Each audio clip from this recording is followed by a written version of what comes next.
Hey everyone, welcome back to my channel. Today will be a makeup tutorial on this look right here. And this is my holiday look number 2 using the new Tartelette in Bloom Amazonian Clay palette. And I hope you guys enjoy this video. And if you're interested in seeing how I got this look, then keep watching.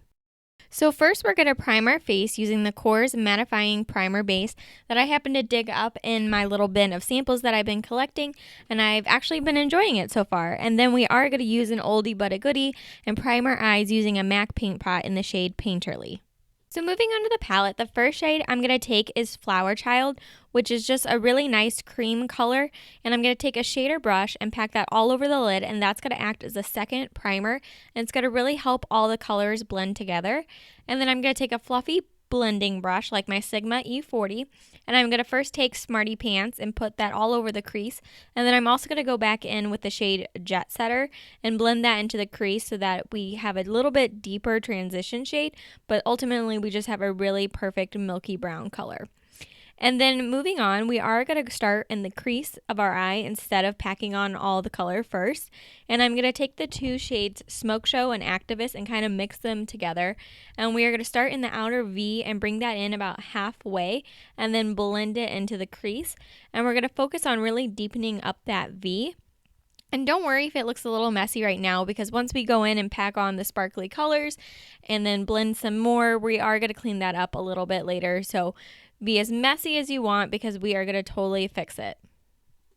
So once you got the colors in your corner crease to the desired intensity, we are going to go in with the shade Funny Girl and a MAC 242 brush, which is just the perfect brush for packing on this kind of pigment and color. And we're going to pack that all over the lid until we've got the desired intensity. And it really does build up nicely and give you a really pretty champagne color. But I did want it to have a little bit more of a pop to it. So I am going to spray my brush with my MAC Fix Plus and go back in with a little bit more Funny Girl. And you can see how it just really intensifies the color and brings it to life. And then once you've done that, we are going to go back in with just a little bit more Smoke Show and Activist and blend out that crease, since we did go back in with a little bit of sparkle. And so we're going to deepen that up and clean it up. And then we're going to go back in with our blending brush and a little bit of our first transition shades and just blend that all together so there's no harsh lines. And then, like I said earlier, you're going to go in and clean up your edges. I'm just using a makeup wipe because I happen to have it, versus using tape today. So we're just going to run that across our eyes and make a really nice, pretty sharp line so you can see the gradient of colors we created.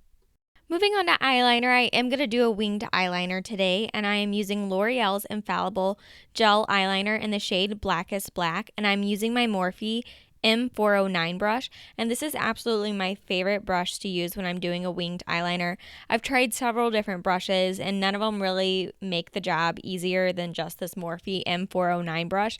I love it because it's got short bristles and it's stiff, so it really makes doing the winged eyeliner a lot easier and foolproof. But if you do end up doing it and messing it up, you can always go back in with your makeup wipe and clean up those edges as well. That's another trick that's really helpful. And then I am going to go in with my MAC Giga Black mascara, and I'm going to prime my eyelashes with like one coat of this. And then I am going to go in with some Velour false eyelashes, and I happen to use the ones that are another S, and these are really great. I think you'll see that they're so natural and pretty, but just kind of intensify your eyes. I think they're very friendly for someone that doesn't wear a lot of lashes like myself. I only wear them on special occasions, and I think they're just absolutely perfect. But I did not film it on camera because lashes just do not always want to cooperate, and let's face it, we are not that cute when we're putting them on. So you will see afterward how beautiful they are though. Next, for foundation, I am going to use the Makeup Forever Ultra HD Invisible Cover Stick Foundation. I really love this foundation, and my favorite way to use it is with the Morphe M439 brush. And this foundation can be a little bit stiff, so I do spray a little bit of Max Fix Plus on my brush before I blend it all out. But once you do blend it out, it's gorgeous, and it's definitely medium coverage, and I think it's great for oily skin. Next, I am going to use my favorite concealer from the drugstore at the moment, which is L'Oreal's Visible Lift Blur Concealer. And I really like this because it does what it says it's going to do. I feel like it really does blur out any fine lines. It smooths out your pores and really fills them in. And then I'm going to use this knockoff beauty blender I also got from Ulta to blend that all out. And I really like it because it's got a sharp edge to one side, which makes blending around the eyes and around the nose really easy. And then I'm going to go in with Marc Jacobs Light Filtering Contour Powder, and I'm in the shade 40. And I'm going to use that banana powder with a Sigma brush, and we are going to go in and set all those areas that we went in with concealer. That way nothing moves the rest of the day. And then with the bronzing shade, I'm going to use my NARS Ita brush, and we are going to contour the face. We're going to start on the hollows of our cheeks. We're going to get our temples, around the forehead, underneath our chin, a little bit underneath the mouth, which makes our lips look fuller.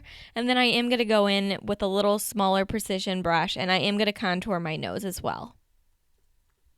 Moving on to blush, I am going to use Urban Decay's Afterglow 8-Hour Powder Blush in the shade Fetish, which is a really pretty mauve color that gives you a really nice pop to your cheeks. Moving on, I'm going to take my MAC 212 brush and go back in with those two darker shades we use in the outer corner of our V, Smoke Show and Activist, and I'm going to line my lower lash line. And then I'm going to go in with a pencil brush in our transition shade Smarty Pants, and I am going to smoke that all out so that it really has a nice smoky feel and matches the rest of our eye. And then I am going to go in with a small precision brush in the shade Funny Girl again, and then pop that in the corners of our eyes so it brings a little bit of life right there. And then I'm going to go back in with that mascara and do one coat on my lower lash line. And then for my brows, I'm going to use the Anastasia Beverly Hills Tinted Brow Gel. This is my favorite way to do my eyebrows, especially for a look like this when we already have an intense eye. I wanted something simple but yet put together. Next, for highlighting, I'm going to use my favorite brush at the moment, which is just a Target brand brush, and I'm going to use Laura Geller's Baked Gelato Swirl Illuminator in Gilded Honey, and I picked this highlighter color because I wanted to tie in that champagne gold color to our eyes, and we are going to pop that on our cheeks, the bridge of our nose, and then Cupid's bow in order to bring light to our face. And then I'm going to use Smashbox Always Sharp Lip Liner in the shade Nude Fair, and these are my absolute favorite lip liners at the moment. I love the fact that the top of it twists off versus pulling it off, and they're retractable, and they are just really great quality.